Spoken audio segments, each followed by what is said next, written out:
where was a young Kat Corbett back in 1988? What was she doing on a typical day in 1988?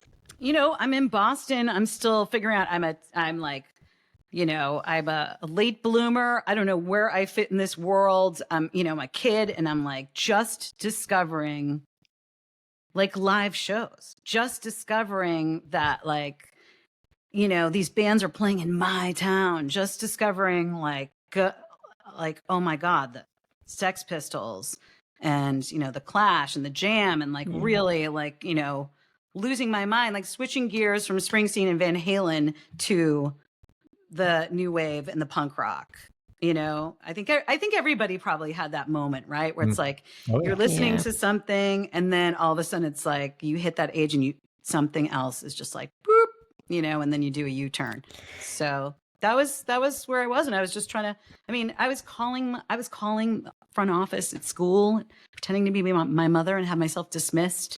And then I'd go to the record store in downtown Crossing called Stairway to Heaven and just get lost in the records. Like that's what I would do. I'd skip school. So I was a baddie. Did you make friends with the people at Stairway to Heaven?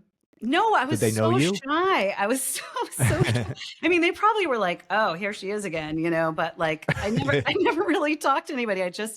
I don't know. There was something about flipping through the records and the magazines. Like there was Newbury Comics and Tower Records as well, which were two other great stores that I would go to and just see these magazines from Europe and England. Like, oh my God, where are these bands? Like, I can't wait to like feel them and hear them and get all that stuff. So it was really a moment of discovery for me at that time. Did they comment on your choices when you were purchasing? I was so terrified.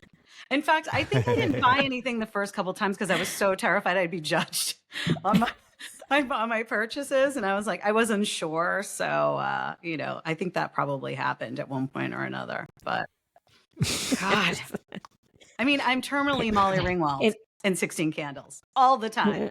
Like that's who I am. Yeah. Oh, Sure. Yeah. Very nice.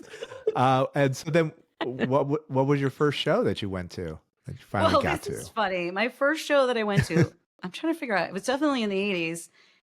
It was Ozzy Osbourne at the Worcester Centrum. Nice.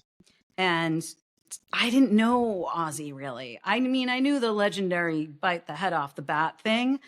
But I was listening to Duran Duran, and so I went to the show in red chinos because I didn't know like it was going to be all black. Like I was completely. Perfect. And the reason I went was because my friend's older brother was going and his friend had to drop out.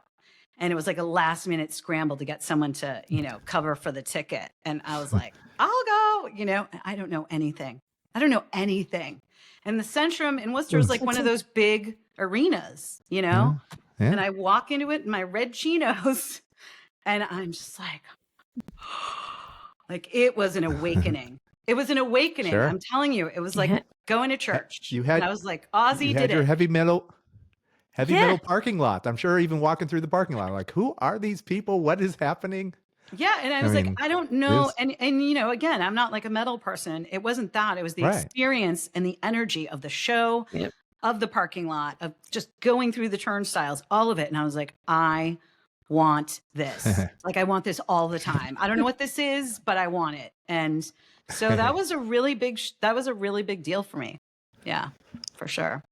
So I think that's a first, Ozzy, that we've heard of Ozzy being a first. Yeah. Why not? Yeah. Yeah, that's awesome.